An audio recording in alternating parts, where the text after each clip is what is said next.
Back now to our top story tonight. The administration releasing the first Obamacare enrollment numbers just a few hours ago. Less than 27,000 people have selected a plan from the feds. Less than 80,000 people have signed up through the state exchanges. A few weeks ago, one of the architects of Obamacare joined me, and I asked Dr. Ezekiel Emanuel about this very issue. Watch.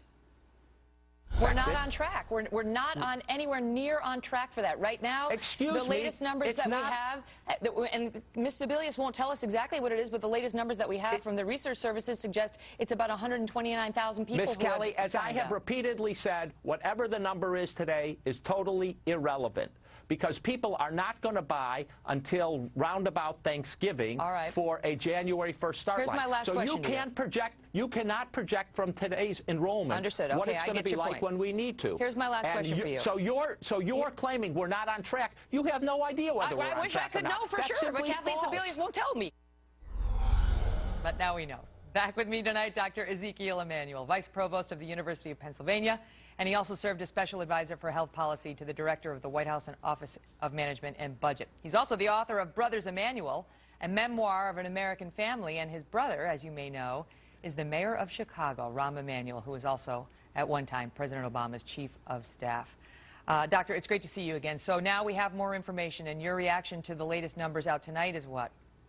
Look, I think they're disappointing. I think it's not that confusing, given the fact that the website wasn't working, and the publicity campaign to make people aware of it and what to do was put on hold until the website begins to work reasonably well. So I'm not that surprised. Remember, we have 4.5 months from today to get to the end of the open enrollment period, and it's the end of the open enrollment period, which is fine. This is like watching a tea kettle and saying, is it boiling yet? Is it boiling yet? And that's not very helpful. Well, but it's very concerning, but let me show you this number that I went over with Mark Thiessen. Can you give me a chance? I gave you a chance. Let's have a question and answer, where the interview works better that way. 5 million people have already been canceled. Okay, so I'm not talking about the 7 million who you guys wanted to sign up. That's not a reliable number. It's at least 3 million, and the reports out tonight are that it's 5 million people who have been canceled so Only far. on Fox is it 5 million. If that is the truth, okay, fine. So let's go with 3 million. You can deny the problem all you want, sir, but the data is out there.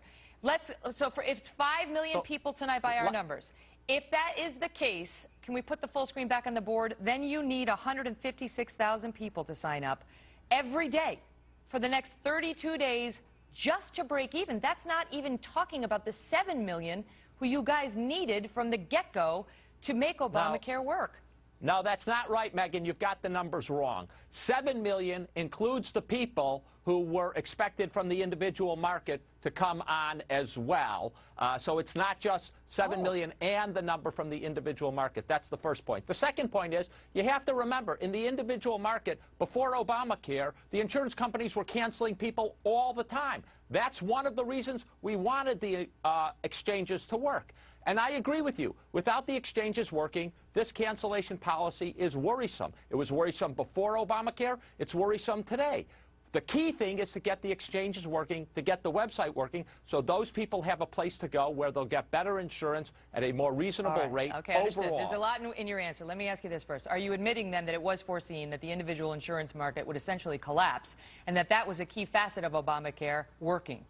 It's not a matter of foreseen. The insurance companies always cancel policies before. It is a matter. They did it before. The fact of the matter.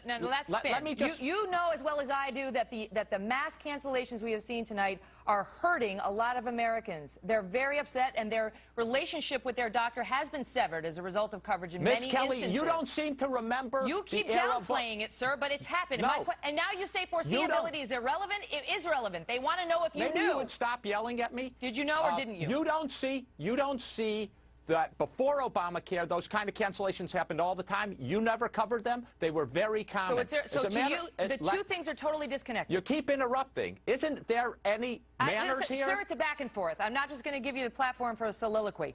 Are you saying the two things are totally unrelated? Obamacare and the 5 million, pick your number, of cancellations in the individual market, totally unrelated?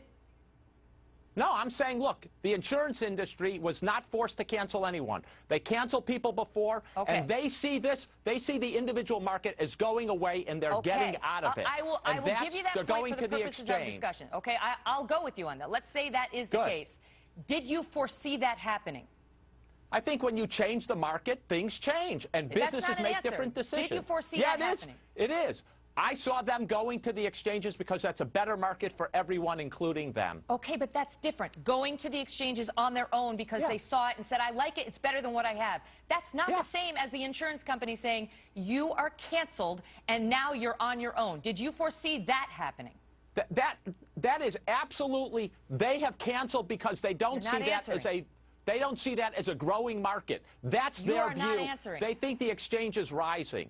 Sir, you're not answering. You're not... I am answering. Their business decision says the individual market is dying. We're going to go to the exchange. That's how they're playing this. Okay. So when the president said to the people, if you like your plan, you can keep it, period, you believe he genuinely believed that in his mind? And that he did not foresee the mass cancellations we're seeing now. Whether you could anticipate what business would do is irrelevant. The Affordable Care Act... Stop saying that, because I'll tell you what's relevant to my viewers. I think I know my viewers, and I think they think this is relevant. So can't you just assume with me, for the purposes of our discussion, that I'm right, and give us an answer? No, I'm going to tell you. The Affordable Care Act did not require any single insurance company to cancel a plan. They decided to do that. They decided to do that for business reasons. I'm giving you that for the... They decided to do it for business reasons. Listen. I am giving you that. Okay? Good. So it's all the insurance company's fault. They're bad. They did something bad. I didn't say they're bad. I just said that they made a business decision. All right, fine. Why didn't you foresee that? And why didn't you plan against it? And why didn't you say to the American people, you need to know what's going to happen on the individual insurance market because it's going to be very relevant to your life, your health, and your children's health? Because we were offering them a better platform to buy insurance called the exchange. That was the rationale. Okay. All right. Listen, okay, I appreciate the answer. I want to ask you this. Good. You have been saying today that you believe there should have been a CEO placed in charge of the health care rollout, its development. I said it weeks ago. Okay. Right, I said it weeks ago. Shouldn't that have been something that the President of the United States recognized at the onset of this law? I think someone should have been in place in the spring, summer of 2010. I think someone should be in place today. I think it's very important to have a single manager who has managerial experience, has insurance company experience. And should the President have recognized that? I think it's important. Look, I recommended it.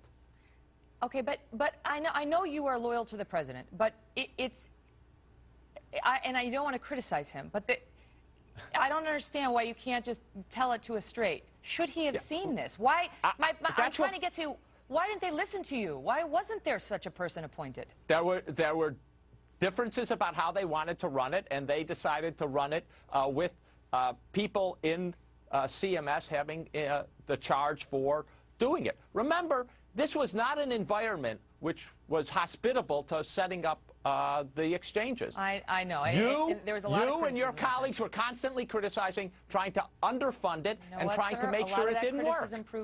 A lot of that criticism proved true, unfortunately. It's a self-fulfilling prophecy. We're going to try to do everything we can to make it fail, and then when it fails, we're going to say, oh, why did it fail? I don't think Fox News had anything to do with the rollout of healthcare.gov. As far as I know, we didn't touch that website. But listen, I want to talk to you about this. You were constantly attacking the law, and you were trying to make it underfunded. It was all our fault. Okay. Let me ask you about healthcare.gov, because this is what people really worry about. I worry about it too. If those people who lost their coverage, doctor, if they lost the 5 million, whatever the number, the 5 million, okay, they lose their coverage. 3, okay, fine. Then they can't get on healthcare.gov in time to get coverage for January 1. And then you have millions of people who do not have insurance come January 1. That will be a serious problem. I absolutely agree with you. And that's all the more reason that it's very important by the end of this month that healthcare.gov work. I have said that before. What are we going to do about it if it happens? I think it's a real important... If the website doesn't work and that happens... Well, let me tell you, Megyn, I don't think this is very complicated computer science. I do think it can be done, and I do think that they will get it done. Now, if they don't get it done, then they really are in trouble. All right, listen, you're fun to talk to. Thanks for being here.